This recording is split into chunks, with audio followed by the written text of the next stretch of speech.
Terima kasih sudah klik video ini. Pastikan sahabat sudah subscribe agar mendapatkan notifikasi video terbaru dari Dr. Yan Daily. Assalamualaikum warahmatullahi wabarakatuh.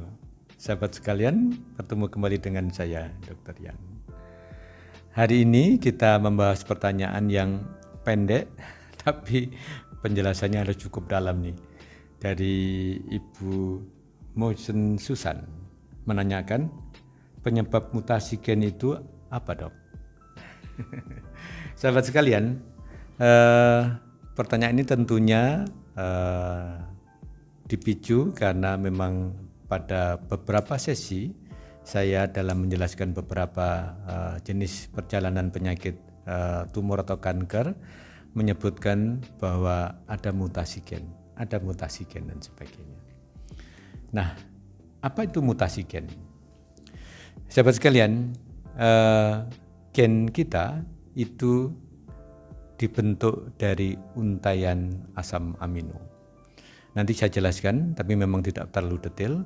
Dan kombinasi dari berbagai asam amino itu yang menentukan fungsi atau kita juga bagaimana mengidentifikasi, menamakan dan sebagainya. Nah, mutasi gen adalah berbagai macam. Ada yang namanya mutasi noktah, hanya satu titik aja. Susunan atau penggandengan antara asam amino itu berubah atau terdilesi, hilang. Tapi juga ada yang namanya double strand break. Jadi pilihan asam amino itu terlepas atau rusak. Kemudian juga ada yang jenis-jenis mutasi yang lain. Nanti saya sampaikan. Nah, saya sampaikan gambarnya. Nah, kenapa mutasi gen ini penting? Karena memang inilah dasar dari terjadinya tumor atau kanker. Beberapa ahli, tapi tidak semua setuju, menyatakan bahwa cancer is genetic disease. Jadi, kanker adalah penyakit yang berkorelasi dengan kelainan genetik. Nah, mutasi gen ini ternyata adalah awal dari terjadinya kanker. Sekarang kita menginjak pertanyaan utama, apa penyebab mutasi gen? Dari berbagai penyebab mutasi, salah satu yang gampang dipahami, yang gampang dijelaskan adalah terjadinya mutasi gen yang disebabkan karena terpapar dari luar. Misalnya adalah karena virus. Proses terjadinya kanker karena virus sudah saya sebutkan, disebut adalah viral carcinogenesis. Jadi misalnya ada virus HPV, virus penyebab kanker mulut rahim. Dia menyisipkan gennya, namanya gen E6 dan E7. Dia akan mengikat gen lain di dalam tubuh seorang wanita, namanya P53 dan PRP. Maaf agak detail.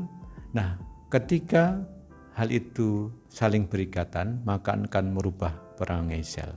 Sehingga sel itu berubah menjadi prakanker dan menjadi kanker. Nah, pada kasus ini, penyebab mutasi gen adalah karena disusupi gennya virus. Atau lebih umum lagi, penyebab mutasi gen pada kasus ini adalah karena infeksi oleh virus. Penyebab yang lain adalah karena terpapar zat kimia.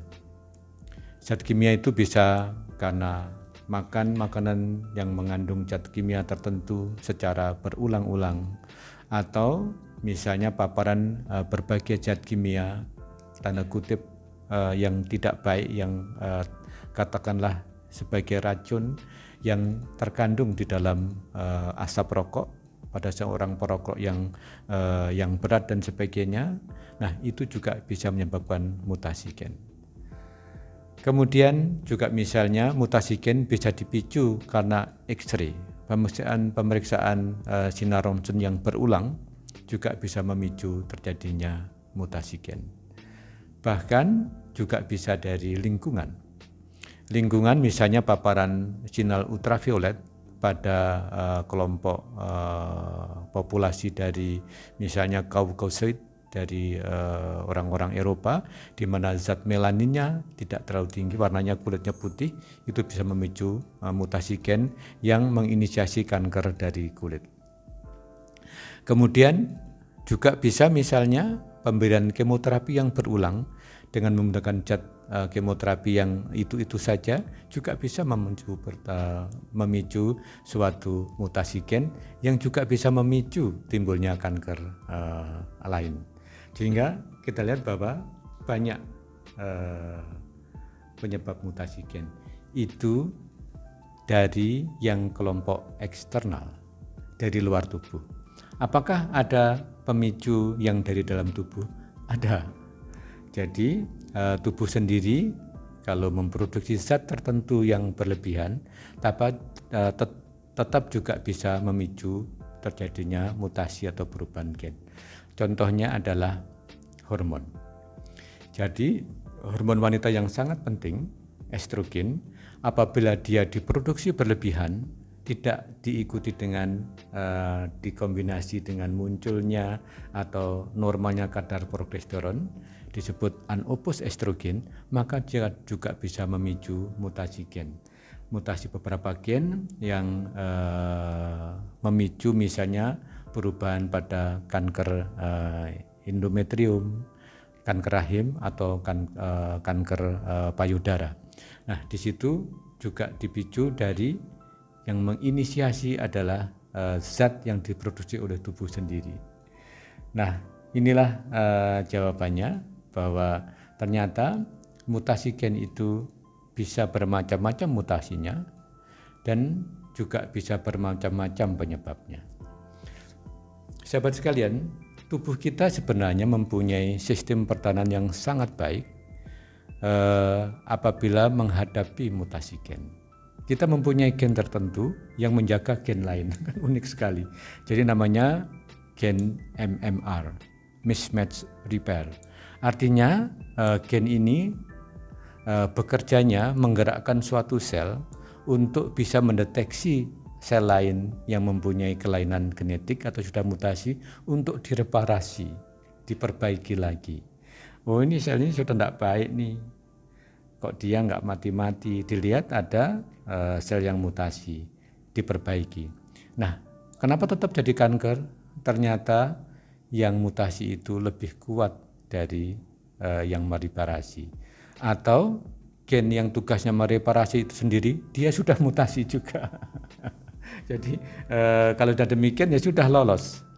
Intinya apa? Ketika seseorang sudah pernah menderita kanker, itu sebenarnya sistem pertahanan tubuh, termasuk sistem reparasi gennya, pada saat itu fail, pada saat itu tidak bekerja dengan baik. Sehingga ini yang mendasari bahwa ketika seseorang pernah menderita tumor atau kanker, maka bagaimanapun seseorang itu harus lebih waspada. Bukan berarti khawatir berlebihan, karena kenyataannya banyak sekali yang sembuh tuntas sampai akhir hidupnya, tapi memang peluang dia menderita kanker lain atau residif itu selalu ada.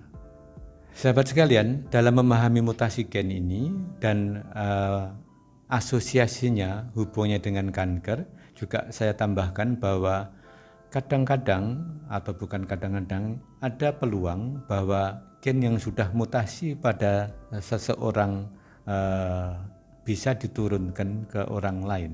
Artinya tentunya keturunannya. Jadi misalnya gen yang mutasi pada seorang ibu bisa diturunkan pada keturunannya, pada anaknya dan sebagainya. Tapi apakah itu akan memicu kanker? Tidak, belum tentu.